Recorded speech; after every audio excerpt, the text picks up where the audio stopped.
दृश्य आप देख रहे हैं सत्याग्रह, इसमें उत्तर प्रदेश उत्तराखंड के साथ देश विदेश का हाल आपको बताएंगे, लेकिन शुरुआत करते हैं सत्याग्रह 70 से। मध्य प्रदेश में कांग्रेस की भारत जोड़ो यात्रा जारी। कांग्रेस सांसद राहुल गांधी ने पार्टी की भारत जोड़ो यात्रा की आज शुरुआत सावेर से की। माठक सुकेश चंद्रशेखर का एक और लेटर बम। मनीष सिसोदिया और सत्येंद्र जैन के फोन से परिवार वालों को धमकी देने का लगाया आरोप, एलजी को भेजा लेटर। साउथ दिल्ली के एक स्कूल में बम से उड़ाने को मिली धमकी, मौके पर पहुंची बम डिस्पोजल और डॉग स्क्वाड की टीम, स्कूल खाली करवा कर ली गई तलाशी में कुछ नहीं मिला। मुंबई मंडल पर डॉन दाऊद इब्राहिम गैंग पर नया खुलासा, उसके गुर्गे फर्जी दस्तावेज बनाकर हड़पते संपत्ति। पुलिस सूत्रों के मुताबिक मुंबई क्राइम ब्रांच ने सलीम फ्रूट समेत 5 लोगों को गिरफ्तार किया। चेन्नई एयरपोर्ट पर बैंकॉक से आने वाले यात्री के बैग में मिले 2 पिग्मी मोर्सोसेट और 2 डस्की लीफ मंकी, इनमें 2 बंदर मृत पाए गए। जम्मू कश्मीर के सोपोर में सुरक्षा बलों ने अंसार गजवातुल हिंद के आतंकी मॉड्यूल का किया भंडाफोड़। पंजाब के अमृतसर में सीमा पार से की गई ड्रोन वाली साजिश नाकाम, बॉर्डर पर सुरक्षा बल के जवानों ने संदिग्ध पाकिस्तान को ड्रोन में को मार गिराया। आजमगढ़ का जिला अस्पताल बना आवारा कुत्तों का अड्डा, मरीजों को बेड पर आराम फरमाते और अस्पताल परिसर में खड़े आवारा कुत्ते का वीडियो सोशल मीडिया पर वायरल। लखीमपुर खीरी में दहशतगर्द बाघ को वन विभाग ने बाघ को ट्रैंकुलाइज करके पकड़ा। पिछले 2 महीने से बाघ ने कई लोगों को घायल किया था। बरेली बेखौफ चोरों ने एक शादी समारोह में दुल्हन के गहने समेत 5 लाख से बड़ा बैग पार कर दिया। पूरी वारदात सीसीटीवी में कैमरे में कैद हो गई। पूर्व मंत्री याकूब कुरैशी के बेटे फिरोज ने उगले कई राज, ठिकाना बदलकर 10 शहरों में छिपा रहा फिरोज कुरैशी। दिल्ली, भोपाल, लखनऊ भी गया था फिरोज। फतेहपुर में पुलिस की पिस्टल चोरी करने वाला शातिर बदमाश मुठभेड़ के बाद गिरफ्तार। बदमाश पर था 25,000 रुपए का इनाम। मुठभेड़ में बदमाश को गोली लगी। औरैया में किसान की संदिग्ध मौत पर आक्रोशित परिजनों ने जमकर हंगामा किया, आरोपियों की गिरफ्तारी की मांग की। इस दौरान पुलिस से भी झड़प। महोबा में बेखौफ बदमाशों ने दिन दहाड़े 2 भाइयों पर जानलेवा हमला किया, दोनों की हालत गंभीर। पुलिस फरार आरोपी की तलाश में जुट गई।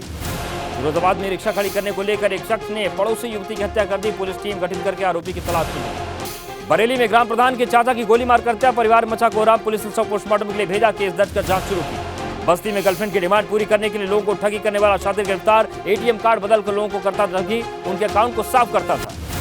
गाजीपुर में सड़क पर हत्या मामले में पुलिस ने मृतक के दोस्त को गिरफ्तार किया, मामला प्रेम प्रसंग का बताया जा रहा है। चमोली में प्राइवेट स्कूल में एक छात्रा ने टीचर पर छेड़खानी का आरोप लगाया, पुलिस ने आरोपी टीचर को गिरफ्तार किया। कानपुर में सूदखोर से परेशान एक महिला ने डीएम कार्यालय के बाहर जहर खा लिया, आनंद फानन उसे उस्तला अस्पताल में भर्ती कराया गया। देहरादून के कैंट थाना क्षेत्र में पिकनिक स्पॉट पर युवक का शव मिले, सड़का मृतक के शरीर पर चोट के निशान। आजमगढ़ पुलिस ने धर्मांतरण कराने वाले नामजद के साथ 7 लोगों को गिरफ्तार किया, साथ ही मौके से कुछ धार्मिक ग्रंथ बरामद किए।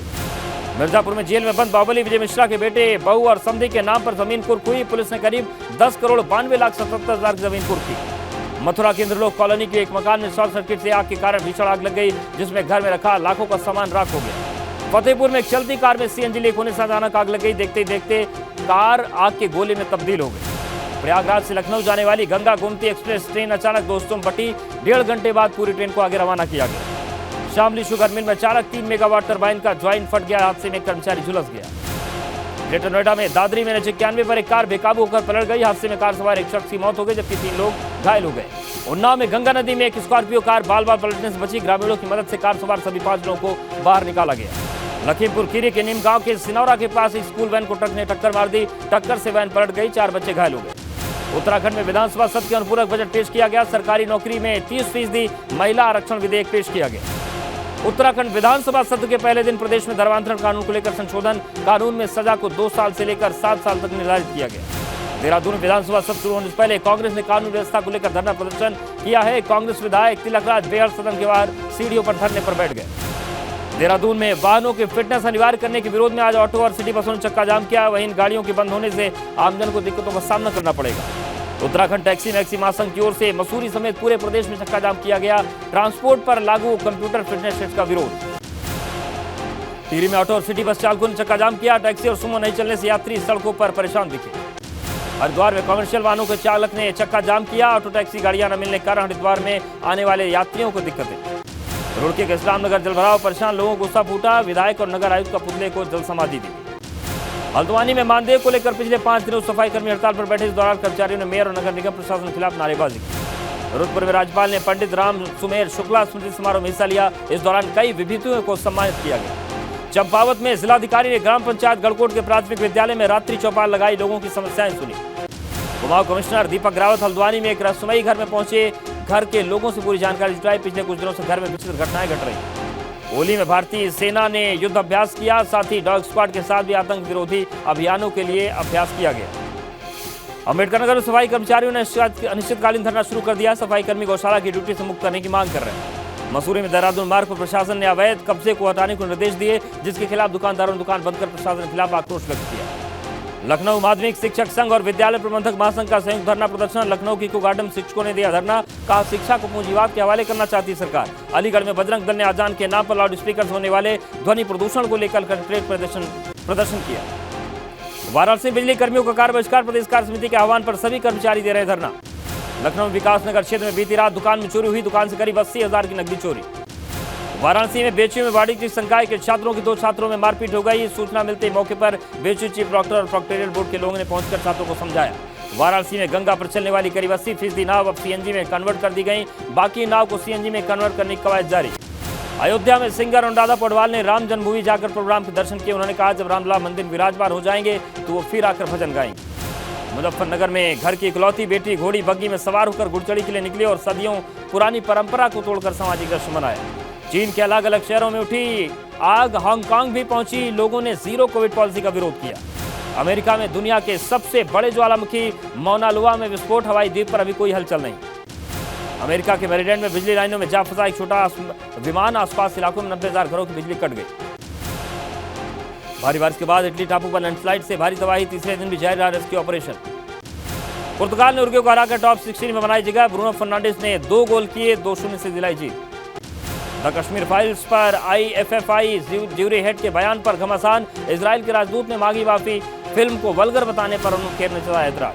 रूस तक पहुंचा पुष्पा का जलवा, फिल्म फेस्टिवल की ओपनिंग फिल्म बनी। इसके अलावा रूस में चल रहे इंडियन फिल्म फेस्टिवल में disco dancer, my name is Khan जैसी फिल्में दिखाई जाएंगी। तो मैनपुरी में अब 4 दिनों का चुनाव प्रचार बाकी रह गया है। मैनपुरी में चुनावी मुद्दा मुलायम सिंह की विरासत और विकास से होते हुए खेलकूद तक पहुंच गया है।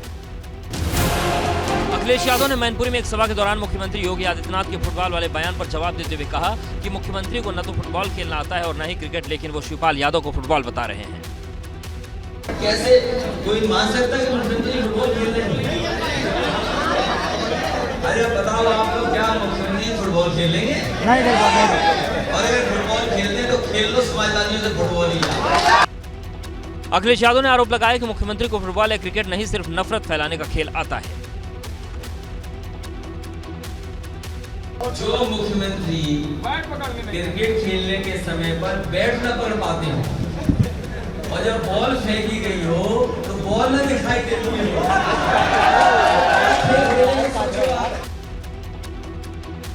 सोमवार को सीएम योगी ने मैनपुरी में एक जनसभा के दौरान शिवपाल यादव को फुटबॉल बताते हुए कहा था कि वो गेंद की तरह हो गए हैं जो 2 खिलाड़ियों के बीच घूम रहे हैं। लेकिन अब इसी बयान के बाद सपा और भाजपा के बीच एक दूसरे पर हमले तेज हो गए हैं।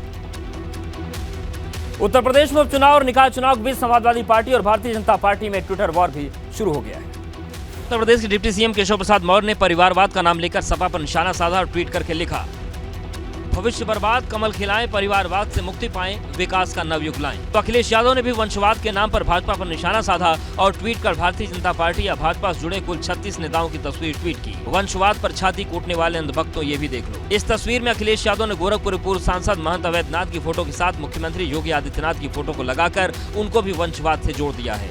महंत अवैधनाथ मुख्यमंत्री योगी आदित्यनाथ के आध्यात्मिक गुरु हैं। अखिलेश यादव ने इस फोटो को ट्वीट करते हुए लिखा कि पिक्चर अभी बाकी है, जिसके बाद भाजपा ने अखिलेश पर हमला बोलते हुए पलटवार किया है। केंद्रीय मंत्री एसपी सिंह बघेल ने अखिलेश के बयान पर पलटवार किया। उन्होंने कहा कि चुनाव ताबूत की आखिरी किल साबित होगा। हम केंद्र की योजनाएं, राज्य की योजनाएं, बाबा का, मुख्यमंत्री जी का लॉ एंड ऑर्डर और बूथ अध्यक्ष से लेकर राष्ट्रीय अध्यक्ष, मिलिट्री साइंस का प्रोफेसर हूँ। जो फौजें शांति काल में पसीना बहा लेती हैं, उन्हें युद्ध के काल में खून बहाने की जरूरत नहीं होती है। समाजवादी पार्टी ने मैनपुरी से अखिलेश यादव की पत्नी डिंपल यादव को अपना उम्मीदवार बनाया है। तो वहीं मैनपुरी लोकसभा उपचुनाव भाजपा और सपा दोनों के बीच सियासी वार पलटवार तेज हो रहा है। इस बीच अब चुनाव में गोमती रिवर फ्रंट में घोटाले का मामला भी गर्मा गया है। गोमती रिवर फ्रंट की जांच कर रही सीबीआई ने इस मामले में शिवपाल यादव और 2 अफसरों की भूमिका की जांच शुरू कर दी है और सीबीआई ने शिवपाल यादव से पूछताछ के लिए मंजूरी मांगी है। लेकिन चाचा के खिलाफ सीबीआई की पूछताछ की तैयारियों पर अखिलेश यादव ने खुद मोर्चा संभाल लिया है और कहा है, जहाँ चुनाव होगा वहाँ नोटिस होंगी और ये अधिकारियों से चुनाव लड़ रहे हैं, ये जनता से वोट नहीं मांग रहे हैं। अखिलेश यादव ने कहा कि यूपी में मौजूदा सरकार तत्कालीन सपा सरकार के सभी कैबिनेट मंत्रियों की जांच करवा सकती है, लेकिन सरकार को बुंदेलखंड एक्सप्रेसवे की भी जांच करवानी चाहिए। बीजेपी वाले भ्रष्टाचार की बातें कर रहे हैं, सीबीआई और ईडी की, ये बताओ बुंदेलखंड एक्सप्रेसवे की ईडी और सीबीआई क्यों नहीं हुई? लेकिन केंद्रीय मंत्री एसपी सिंह बघेल ने अखिलेश यादव को जवाब देते हुए कहा कि सीबीआई किसी भी मामले में किसी से भी पूछताछ के लिए स्वतंत्र है। इन लोगों के खिलाफ कुछ याचिकाएं हैं, कुछ एफआईआर हैं, कुछ तहरीरें हैं और संवैधानिक संस्थाएं उनका वो कर रही हैं, जांच कर रही हैं। 2017 में सत्ता संभालते ही सीएम योगी ने गोमती रिवरफ्रंट की न्यायिक जांच कराई थी। न्यायिक जांच में भारी घपला सामने आने पर मामला सीबीआई को सौंपा गया। सीबीआई कई इंजीनियर्स को गिरफ्तार कर चुकी है। अपनी सुरक्षा जेट से घटकर वाई हो जाने के बाद अब शिवपाल यादव ने यूपी सरकार और भाजपा के खिलाफ खुला मोर्चा खोल दिया। मैनपुरी में डिंपल यादव के प्रचार में जुटे शिवपाल यादव से जब उनकी सुरक्षा कराए जाने का सवाल हुआ तो उन्होंने कहा कि सरकार के इस फैसले से मैनपुरी में भाजपा की हार बड़ी होने वाली है। हमारी सुरक्षा हमारे कार्यकर्ता और जनता करेगी। एक तरफ शिवपाल यादव की सुरक्षा कम हो चुकी है, दूसरी तरफ रिवरफ्रंट घोटाला मामले में भी शिवपाल यादव से पूछताछ की तैयारी शुरू हो गई है, जिस पर शिवपाल यादव ने कहा कि भाजपा से उन्हें यही उम्मीद थी। होती है उसमें कम से कम 10 बड़े सीनियर बैठते हैं, उसमें चीफ सेक्रेटरी से लेकर सब, और सब चीज़ें कैबिनेट से पास होती हैं, लेकिन और इनसे अपेक्षा क्या की जा सकती है। इसी बीच चर्चाएं भी तेज हो गई हैं कि सरकार शिवपाल यादव को लखनऊ में दिया गया बंगला और दफ्तर भी उनसे वापस ले सकती है। शिवपाल यादव की सुरक्षा को घटाया गया, जेड श्रेणी से उसे वाई श्रेणी का किया गया और अब एक बार फिर जो गोमती रिवरफ्रंट घोटाला उसका जिन बाहर आ गया है। चर्चा है कि सीबीआई ने इस पूरे घोटाले में तत्कालीन सिंचाई मंत्री यानी शिवपाल यादव की क्या भूमिका थी, उनसे पूछताछ के लिए शासन से अनुमति मांगी है। रामपुर विधानसभा उपचुनाव में अब शराब भी चुनाव का मुद्दा बन गया है। आजम खान अपनी सभाओं में सपा छोड़ने वालों को शराबी बता रहे हैं तो भाजपा प्रत्याशी आकाश सक्सेना ने आजम पर नया आरोप मढ़ दिया। आजम खान ने एक सभा में किसी का नाम लिए बिना कहा कि लोकसभा उपचुनाव के वक्त आसिम रजा का प्रचार करने के बजाय अब्दुल नैनीताल में शराब पी रहा था। वहां जाकर शराब पीने वाले लोग, ठंडी वादियों में ऐशो इश्रत का वक्त गुजारने वाले लोग रामपुर के मुस्तकबिल के मुहाफिज नहीं हो सकते। आजम खान ने भाजपा में शामिल होने वाले अपने करीबी फसाद अली शानू पर भी हमला बोलते हुए कहा कि अब्दुल ने कभी दरी नहीं बिछाई थी। जब आया था तब ईरानी तालीम पर पैर रखा हुआ आया था, दरिया हमने बिछाई थी। 8 तारीख के बाद जाने वाले दरी नहीं बिछाएगा, इंशाल्लाह तू वहां पोछा लगाएगा। लेकिन भाजपा प्रत्याशी आकाश सक्सेना ने आज के भाषण में ड्रामा बताते हुए आजम पर खुद एक शराब खाने को अपने परिवार के नाम कराने का आरोप लगाया है। और शराबी भी कहेंगे जिस शख्स ने रामपुर का शराब खाना खुलवा के खुद अपनी पत्नी और अपने बेटे के नाम कराया है। आजम खान रामपुर विधानसभा उपचुनाव के प्रचार में लगातार भावुक भाषण दे रहे हैं और भाजपा के साथ ही सभा छोड़ने वालों पर बरस रहे हैं। रामपुर विधानसभा से सभा प्रत्याशी आजम राजा के लिए आजम खान ने पूरा जोर लगा रखा है और अपनी सभाओं में आजम कभी भावुक हो रहे हैं तो कभी गुस्से से आग बबूला। आजम खान ने एक नुक्कड़ सभा के दौरान कहा कि रामपुर वालों ने उन पर झूठे मुकदमे दर्ज करवाए, लेकिन वो एक एक को जवाब देंगे। तुमने मेरे पर झूठे मुकदमे किए और इंशाल्लाह मैं बुज़दिल नहीं हूं, बड़ी बहादुरी से जो मुकाबला कर रहा हूं। आजम खान ने जनसभा के दौरान फिर जौहर यूनिवर्सिटी पर कार्रवाई का मुद्दा उठाते हुए कहा कि उन्होंने जो किया वो रामपुर के लोगों के लिए ही किया। फर्नीचर का डाकू हूं, किताबों का डाकू हूं। हिंदुस्तान में ऐसे लाखों लोग पैदा कर दे, मशीन डकैती करें, लेकिन यूनिवर्सिटी बना। आजम खान ने भाषण के दौरान एक शख्स को हंसते हुए देख लिया, जिसके बाद उनका गुस्सा 7वें आसमान पर पहुंच गया। उन पे तो दुनिया हंस रही है, थूक रही है उन पर दुनिया। हंसो और हंसो, हमसे ज्यादा बेशरम और कौन हो सकता है। रामपुर में आजम खान की प्रतिष्ठा दांव पर लगी हुई है, इसीलिए अपने करीबी आसिम राजा के लिए दिन रात जनसंपर्क और नुक्कड़ सभाएं कर रहे हैं। उत्तर प्रदेश में खतौली विधानसभा सीट पर सपा गठबंधन और भाजपा के बीच टक्कर और तीखी हो रही है और भाजपा ने खतौलीकरण में जीत के लिए पूरा जोर लगा दिया तो दूसरी तरफ जयंत चौधरी अकेले ही मोर्चे पर डटे हुए। इसलिए जयंत चौधरी रालोद प्रत्याशी मदन भैया के लिए धुआंधार प्रचार कर 12 सभाएं की और जनता से अपील कर रहे हैं कि लोग अब भाजपा के लोगों से रिपोर्ट कार्ड मांगे। घेर के रखो, मेरे गेंद बहुत दूसरों खिलाड़ियों पर चली जाएगी, गोल तो मार ही देंगे। इनके पास फौज है, मेरी ये मौज है, तो अपने लोग सारे लगे हुए हैं। जयंत आश्वस्त है कि खतौली की जनता मुजफ्फरनगर दंगे में सजायाफ्ता भाजपा के पूर्व विधायक विक्रम सैनी और भाजपा को समर्थन नहीं देगी। दंगे की दर्द होता है, पीड़ा होती है। इनको अच्छा लगता था वो बात कहने में, इनको अच्छा लगता है आज भी मुस्कुराते हुए उन बातों को याद दिलाते हैं, लेकिन वो हमारे घाव हैं। अब उन घाव को कुरेद के हमें कुछ नहीं मिलता, तो हमें वो पीड़ा और दर्द याद मत दिलाइए।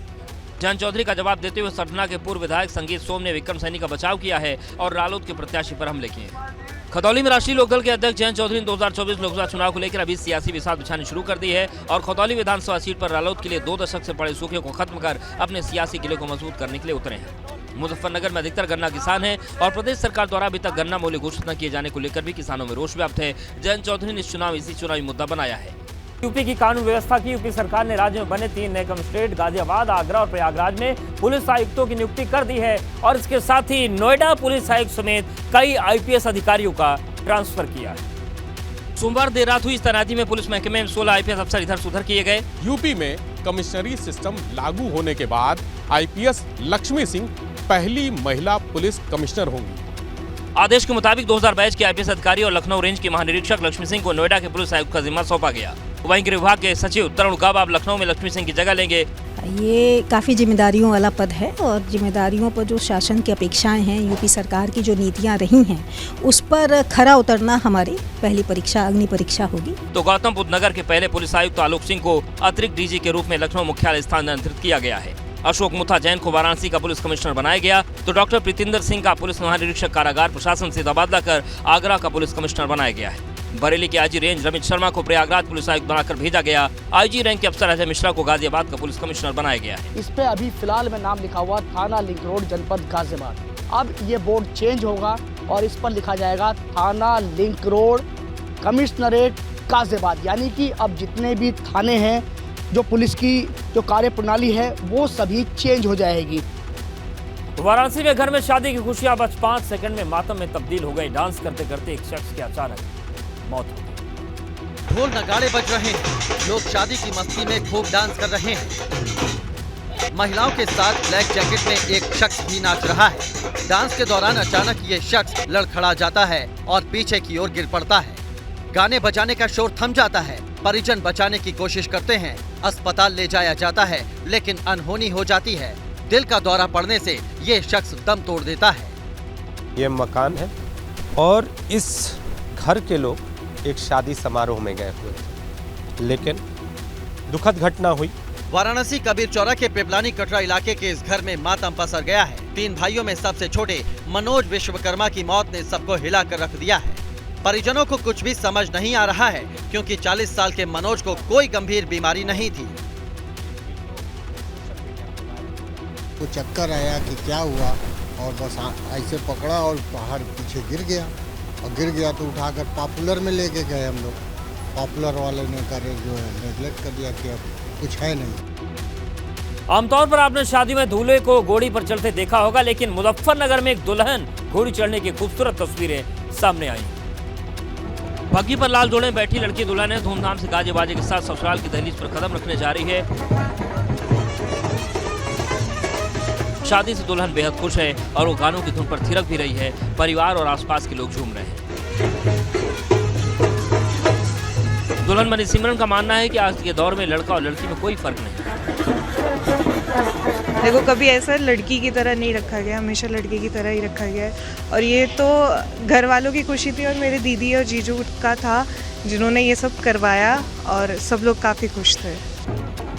अच्छी परवरिश की बदौलत सिमरन इंजीनियरिंग की पढ़ाई कर दुबई में नौकरी करती है। सिमरन माता पिता की इकलौती संतान है। सिमरन का कोई भाई नहीं है तो बेटे की शादी के जितने अरमान माता पिता ने संजोए थे वो सब उन्होंने इस शादी में पूरा किया। संदेश देना चाहता हूँ पूरे समाज को कि जब लड़कियां हम लोग लड़कों के बराबर आ गई हैं तो इनमें कभी फ़र्क ना समझा जाए। इसलिए मैंने अपनी बेटी की खुशी के लिए मैंने घुड़चढ़ी की है। और इस बीच एक बड़ी खबर देहरादून से है। शीतकालीन सत्र से जुड़ी बड़ी खबर है। सीएम धामी से मिले हैं कांग्रेस के सभी विधायक और सीएम धामी से विधायक निधि बढ़ाने की मांग की है। विधायक निधि 5 करोड़ सालाना करने की मांग की है। सीएम ने विधायक निधि बढ़ाने को सैद्धांतिक मंजूरी दे भी दी है। अभी 3 करोड़ 75 लाख रुपए सालाना विधायक निधि मिलती है, लेकिन विधायकों ने मुख्यमंत्री से मुलाकात करके मांग की है कि विधायक निधि को 5 करोड़ कर दिया जाए ताकि और विकास के काम हो पाए। विधायक प्रीतम सिंह, भुवन कापड़ी, सुमित हृदेश, अनुपमा रावत, आदेश चौहान समेत कांग्रेस के सभी विधायकों ने मुलाकात की। फिलहाल सदन की कार्रवाई सुबह 11 बजे तक के लिए स्थगित हो चुकी है, लेकिन जो विपक्ष के विधायक पहुंचे थे मुलाकात के लिए। और अब देखते हैं उत्तराखंड का घड़ी घड़ी घमासान। उत्तराखंड की शीतकालीन दिन बेहद गर्म रहा। विपक्ष के तल्ख तेवर के बीच महिलाओं को लेकर सरकार ने बड़ा कदम बढ़ाया। ऐसा दिखा शीतकालीन सत्र के पहले दिन का नजारा। विपक्ष ने अलग अलग अंदाज में अपने तेवर दिखाए। हो हंगामे के बीच सत्र के पहले दिन सरकार की तरफ से सदन में 5440.43 करोड़ का अनुपूरक बजट सीएम धामी और वित्त मंत्री प्रेमचंद अग्रवाल ने पेश किया।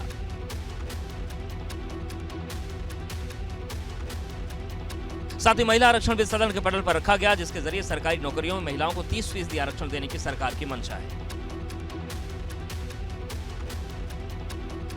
5 दिसंबर तक चलने वाले सत्र में सरकार को अनुपूरक बजट पास कराने समेत कई जरूरी काम निपटाने हैं, लेकिन विपक्ष के तेवर से हंगामे के आसार हैं। हमारी सरकार पूरी तरह से प्रतिबद्ध थी कि हम लोग महिला आरक्षण के विषय में इस सत्र में लाएंगे और वो आज हमने प्रस्तापित किया है। मैं इसके लिए अपनी सरकार का भी विशेष रूप से माननीय मुख्यमंत्री जी का बहुत धन्यवाद कर रहा हूँ। सत्र शुरू होने से पहले किच्छा में कानून व्यवस्था को लेकर विधायक तिलकराज बेहड़ विधानसभा में धरने पर बैठ गए। उन्होंने किच्छा की कानून व्यवस्था को लेकर सरकार को घेरा, साथ ही किसानों का मुद्दा भी उठाया। चीन सीमा से 100 किलोमीटर से भी कम दूरी पर भारतीय और अमेरिकी सेना ने युद्धाभ्यास की शुरुआत कर दी है। हर साल होने वाले इस युद्धाभ्यास में दोनों सेनाएं MI-17 V5 हेलीकॉप्टर से उतरी। भारतीय सेना और अमेरिकी सेना का हेलीबॉर्न ऑपरेशन उत्तराखंड के औली में हो रहा है। समुद्र तल से लगभग 10,000 फीट की ऊंचाई पर है। हेलीबॉर्न सेना के लिए काफी अहम ऑपरेशन है। इस ऑपरेशन मिलिट्री हेलीकॉप्टर किसी खास जगह पर रस्सियों के सहारे उतारते हैं और अपनी कार्रवाई को अंजाम देते हैं। 26 नवंबर 2008 को मुंबई के ताज होटल में आतंकी हमले के बाद कार्रवाई इसी तकनीक से की गई थी। भारतीय सेना इस तरह की मॉक ड्रिल इतनी ऊंचाई पर इलाके में पहली बार किसी दूसरे देश की सेना के साथ कर रही है। भारत और अमेरिका की सेनाओं के बीच होने वाला सालाना मिलिट्री एक्सरसाइज का 18वां संस्करण है, जिस दौरान दोनों सेनाओं ने आतंकी घटनाओं से निपटने का अभ्यास किया, साथ ही निहत्थे युद्ध कौशल का प्रदर्शन किया। इस युद्धाभ्यास में भारत की ओर से असम रेजिमेंट की एक पूरी बटालियन हिस्सा ले रही है, जो अमेरिकी सेना की 11 एयरबॉर्न डिवीजन की 2nd ब्रिगेड हिस्सा ले रही है। अगर आप देहरादून में हैं, नो पार्किंग में गाड़ी आपके लिए लगाना मुश्किल पड़ सकता है, क्योंकि नई तकनीक के जरिए पुलिस हर वक्त नजर रख रही है। देहरादून शहर में ट्रैफिक जाम की एक बड़ी समस्या है, जिससे निजात पाने के लिए देहरादून पुलिस ड्रोन लेकर मुस्तैद है।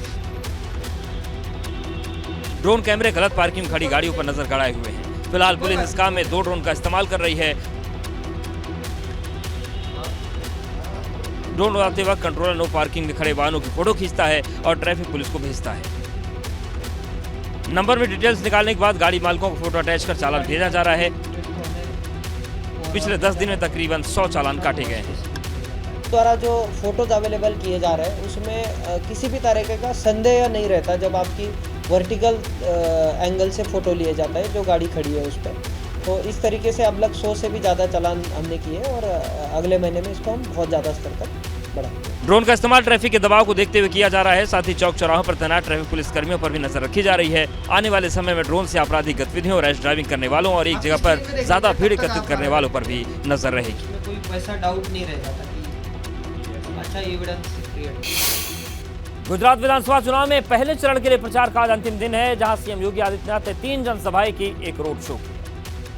चुनाव प्रचार के आखिरी घंटे में भाजपा ने अपनी पूरी ताकत झोंक दी। इस दौरान योगी आदित्यनाथ ने कांग्रेस पर जमकर हमला बोला और कांग्रेस को देश की सुरक्षा में सेध लगाने वाली पार्टी बताया, तो दिल्ली के सीएम केजरीवाल पर भी तंज कसा। दिल्ली से एक और नमूना आपके पास आया होगा, उससे भी सावधान रहने की आवश्यकता है।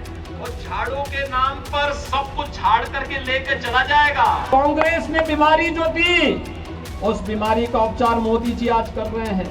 योगी आदित्यनाथ ने आज लुड़ावड़ा, आणंद और दभोई में धुआंधार रैलियां की, तो गोधरा में धमाकेदार रोड शो कर अंतिम समय में भाजपा के पक्ष में माहौल साधने में कोई कसर नहीं छोड़ी। इससे पहले महिसागर के लुड़ावाड़ा में सीएम योगी ने गुजरात सरकार की प्रशासन की तारीफ की और राज्य को दंगा मुक्त बताया। गुजरात 20 वर्ष पहले प्रधानमंत्री मोदी जी के नेतृत्व में सरकार गठित होते ही दंगा मुक्त हुआ, कर्फ्यू मुक्त हुआ। गुजरात की 182 में से 89 सीटों पर 1 दिसंबर को मतदान होने जा रहे हैं, तो दूसरे चरण की 93 सीटों पर 5 दिसंबर को वोट डाले जाएंगे। गुजरात विधानसभा चुनाव के नतीजे 8 दिसंबर को आएंगे। वहीं गुजरात के मेहसाणा में कांग्रेस ने प्रचार कर राजस्थान के मुख्यमंत्री अशोक गहलोत एक सांड की वजह से नाराज पड़ गए। गहलोत की सभा के दौरान एक सांड घुसाया, जिस वजह से उनकी सभा में मौके पर अफरा तफरी का माहौल बन गया। वीडियो में सांड इधर उधर भागता दिख रहा है, लोग उससे बचने के लिए भाग रहे हैं। सांड फिर भी नहीं रुका, कभी कुर्सियां गिरा रहा तो कभी रैली में आए लोगों से टकरा रहा। इस अफरा तफरी के बीच मंच से अशोक गहलोत लगातार लोगों को शांत रहने के लिए कह रहे हैं। लोग फिर भी शांत नहीं हुए। इससे नाराज अशोक गहलोत ने भाजपा को कोसना शुरू कर दिया और दो टूक कहा कि हमारी मीटिंग को डिस्टर्ब करने के लिए भाजपा ने ऐसे हथकंडे अपनाए हैं।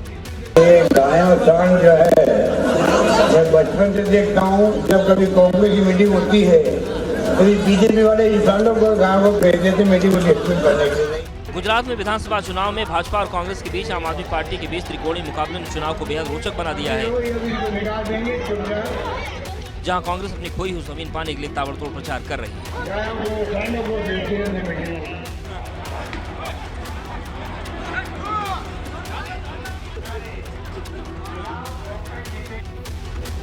और देश के बाद अब देखते हैं विदेश में कहां चल रहा है घड़ी घड़ी घमासान। चीन में शी जिनपिंग के खिलाफ प्रदर्शनों का दौर तेज हो गया है। एक साल के अंदर 22 ऐसे मौके सामने आए हैं जब लोगों ने सड़क पर उतरकर सरकार के खिलाफ अपनी आवाज बुलंद की। कुछ इलाकों में तो विरोध प्रदर्शन हिंसक रूप ले चुका है और प्रदर्शनकारी सुरक्षा बलों से भिड़ते नजर आ रहे हैं, जिसके बाद सरकार बैकफुट पर आ गई और कोरोना प्रतिबंधों में कुछ ढील देने का ऐलान किया। हालांकि चीनी सरकार ने दो टूक कहा है कि जीरो कोविड पॉलिसी बरकरार रहेगी, लेकिन बीजिंग प्रशासन अब उन अपार्टमेंट्स को ब्लॉक नहीं करेगा जहां कोरोना संक्रमण पाया जाएगा। ग्वांगझू में भी इस तरह की ढील दी गई है। चीन में हो रहे प्रदर्शन का विरोध हांगकांग में भी होने लगा है। हांगकांग के विश्वविद्यालय में प्रदर्शनकारियों ने चीन विरोध के पोस्टर लगाए। अधिकांश प्रदर्शनकारियों ने अपने चेहरों को मास्क से ढक रखा था और सभी के हाथ में पोस्टर थे।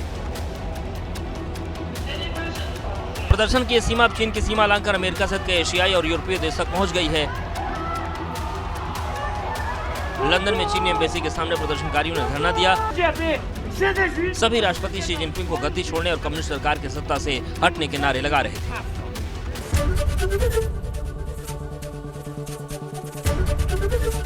एबीपी गंगा, खबर आपकी, जुबान आपकी।